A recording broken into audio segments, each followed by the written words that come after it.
everyone, it's Jack and Ross from Cultaholic here on this lovely Tuesday morning. Lots of wrestling news to talk about. Ross, how are you? I am fine, I am locked, I am loaded, and I am ready to hear some wrestling news, Jack. So hurry up, will you? Hurry up, man. All right, I'll do these headlines then. First of all, Asuka has lost a tooth on last night's Monday Night Raw. Next up, a top NXT star is about to head to the Raw brand. And finally, Jon Moxley has said that WWE and AEW will never work together. So, Ross, first of all, on last night's Raw, there was a tag team match between Charlotte Flair and Asuka on one side, Nia Jax and Shayna Baszler on the other side.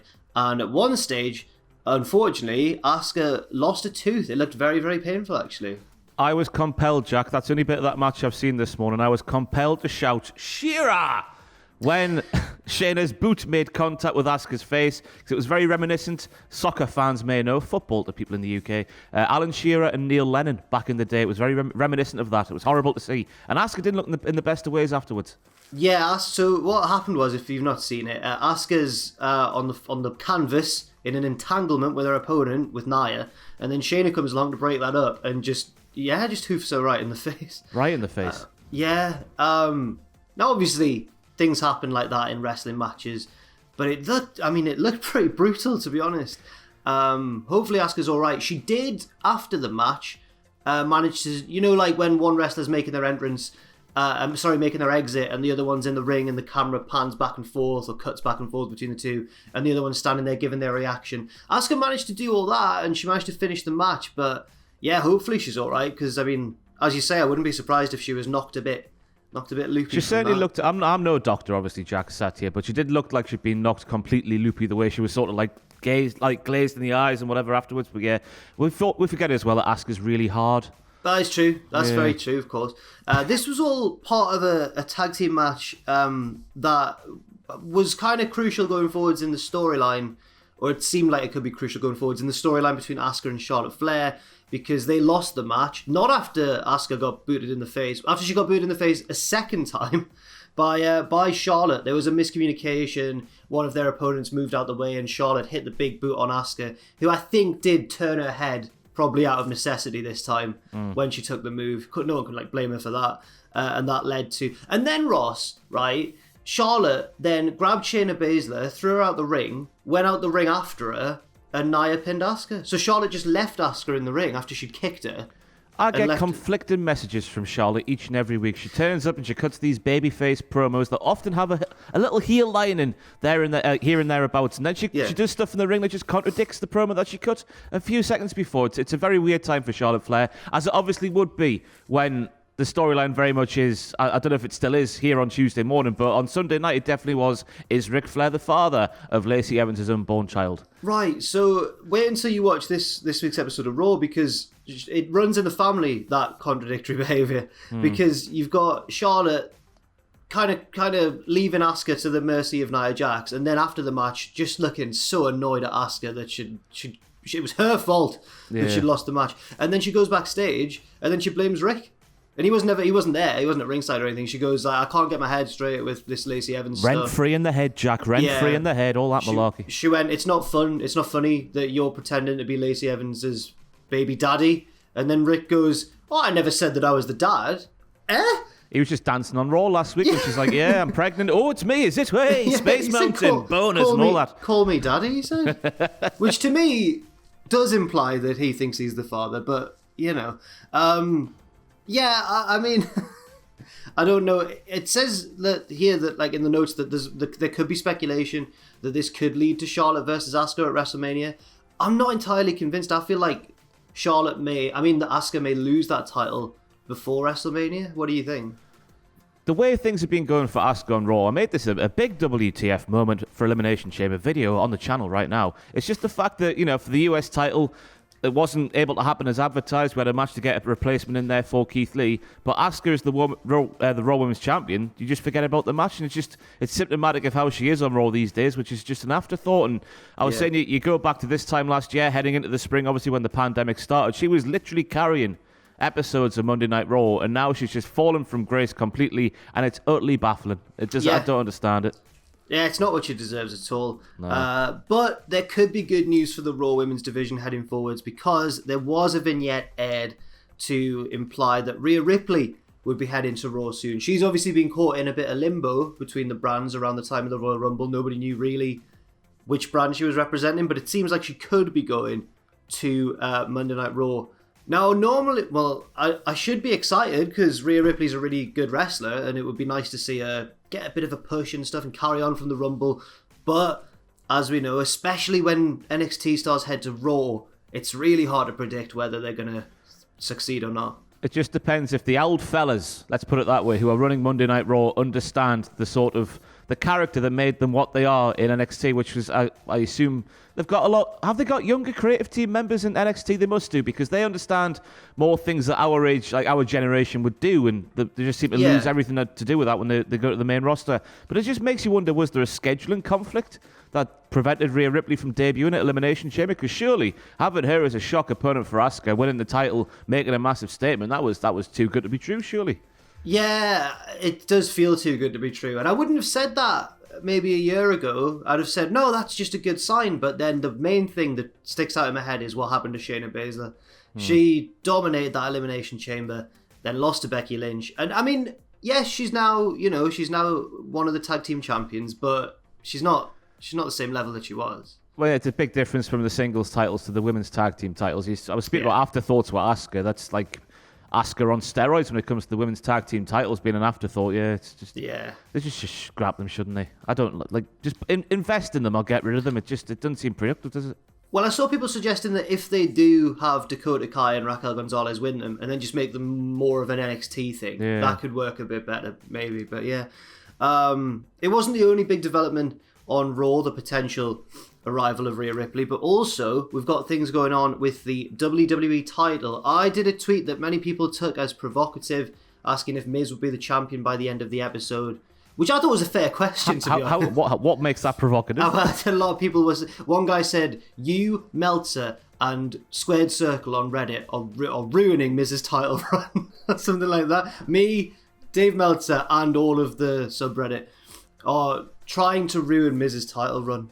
I still can't see how that's that's just a question, isn't it? I know it's just a question. Yeah, but I don't understand. And I thought there was a good chance he might lose it on last night's Raw, but he didn't. He kept the belt, but there is a big title match set for next week's Raw, which isn't looking too good for The Miz, in my opinion, because it's against Big Bobby Lashley. Big Bob is on a tear. Oh, he was in imperious form, beating Braun Strowman clean in the middle of the ring. Strowman kicked out just after 3, but it's Braun Strowman. He still pinned him. Just a quick question. Was Shane McMahon involved in last night's Raw? Because I've heard the name Braun Strowman. Right. So what happened was... Shane wasn't... Oh, dear God. It's going to happen, isn't it? It's going to happen. We're going to get Braun versus Shane at WrestleMania, aren't we, with Shane winning? So Lashley had given Miz an ultimatum, and it was an hour long. Coincidentally, the first hour of Raw was the hour that Miz had to either... Now, I didn't quite understand the ultimatum he gave him. It was either give me the title shot you promised me, or I'll beat you up. But to me, both of those things involve getting beaten up for the Miz. Yeah. But Miz just tried to stall, and then Adam Pearce was there in the ring, and he said, look, you've got to make a decision, Miz. And then Braun interrupted, and said, well, I want a title shot, actually. And then he said, and Adam, it's your fault, and Shane's as well. And then within the blink of an eye, Shane's music played, and he danced out. Oh, God. Did this very McMahon thing that McMahon's loved to do, which before he'd said anything of note in his promo, he went, Adam Pearce, you need to run a bit of a tighter ship on this show. Oh, shut up. Why do they always do that? Once again. Why do they always do that? Remember Poor McFoley, when Stephanie would just... Remember Baron Corbin, where they blamed all of Raw's ratings on Baron Corbin, who they book? Yeah. Oh, dear. Anyway, Shane then said, no, you're not getting a title match. But if you beat Bobby Lashley, then next week's title match will be made a triple threat. So Miz will have to defend against both of you next week. But Lashley won. So it's just going to be him versus Miz next week. And I would be very surprised, I think, if Lashley didn't win. Unless they try to stretch it out with a DQ finish or something. What do you think? That's what I was thinking. For Fastlane, that would be the main event where Bobby Lashley would win and go on to WrestleMania to face Drew in a big men's slap and meat slap fest. But it's nice to see that sort of stuff happening, because we had that little thing that wasn't really, we saw obviously on Elimination Chamber, where it was just MVP and The Miz having a sort of no sound conversation backstage. Oh, what's all that about? And it was clear they were making a deal for Bobby Lashley to help Miz get the title, but then obviously Bobby gets a shot first dibs, and it's nice to see that sort of storytelling with a WWE title. It's nice to see.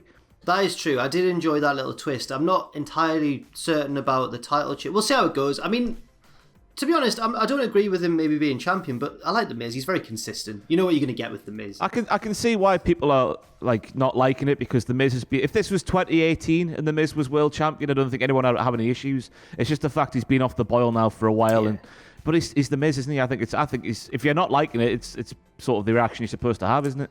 Potentially, yeah. Someone that I would like to see return to the ring on Raw or SmackDown, but we see him on Raw these days, is obviously Samoa Joe. I remember you pitched a great idea a little while ago that he should be the new GM. I think that would be really good as well. But Samoa Joe was speaking with Sportskeeda and was talking about the timetable of his eventual in-ring return.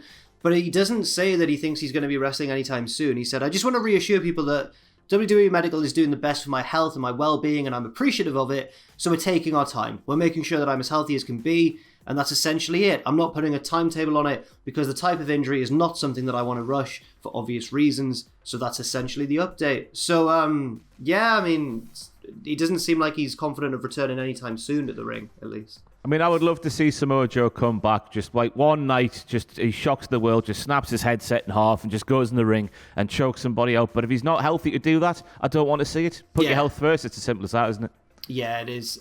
We also need to talk, very unfortunately, this one, about Anna Jay over in AEW.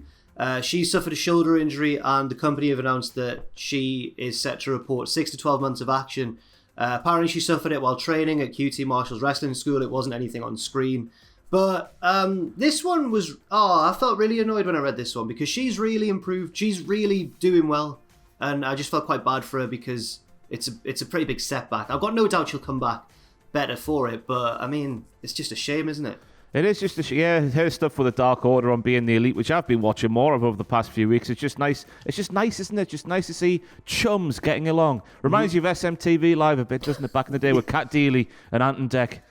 I watched a clip from Chums recently. It was the one where Ant pretends that he can't blink, and they get all these celebrities in to sing a charity song for him. It's really good. Honestly, it's very good. Sorry, getting back to this, the actual injury though. It is just a shame for Anna Jay. And I guess, is she in the sort of position where, like Britt Baker, they could utilise her in ways where she doesn't need to wrestle, maybe? Definitely, as a sort of manager of the Dark Order, you can have her on the screen all the time. They're on the screen, can't you? So it's It's definitely not... Well, obviously, in terms of her wrestling, it's a setback, but there's definitely more stuff they can do with her on screen. But again, it's just, if they have time for it on Dynamite, isn't it? It's the thing we keep saying about it's getting better as the weeks go on. And like over the past 3 or 4 weeks, more and more women's wrestling is being seen. But afterthought is the word again, isn't it, I guess? Potentially. When it comes to AEW and the women's wrestling. While we're on the topic of AEW, I just also want to briefly mention Jon Moxley. He was talking to Inside the Ropes, Ross, and he said... Hello. Although it wasn't Kenny he was talking to, I believe it was, what's he called? Is it Gary? Gary Cassidy. Yes, Gary Cassidy he was talking to. And where basically he kind of contradicted what Cody said recently. Cody recently was asked if he could ever see AEW working with WWE. And Cody said, yeah, why not? We're open to everybody. Why? Never say never was Cody's kind of message there. And Moxley has suggested that no, they will never work together and it's a waste of time thinking about it. Now, I don't want to be cynical about it, but one of these people's an EVP of a company and the other isn't. So I reckon one's just telling the truth and the other one's giving lip service. Good on Jon Moxley for just saying it how it is, because it's the only way it would happen. And obviously we're sitting here as outsiders looking in. The perception I have of Vince McMahon is the only way he would work with AEW is if he said to Tony Khan, Tony, I'm going to buy you. Here's a few million quid or whatever, a billion, whatever it will take. It won't take a billion, would it? A few tens of millions. I'm going to buy you out and have you as a new developmental brand up against NXT and have my own Wednesday Night Wars because that's what I like to do. Yeah, that's the only way I can possibly see it as well. But, I mean... You know what, I remember, when was it now? Maybe 2 years ago?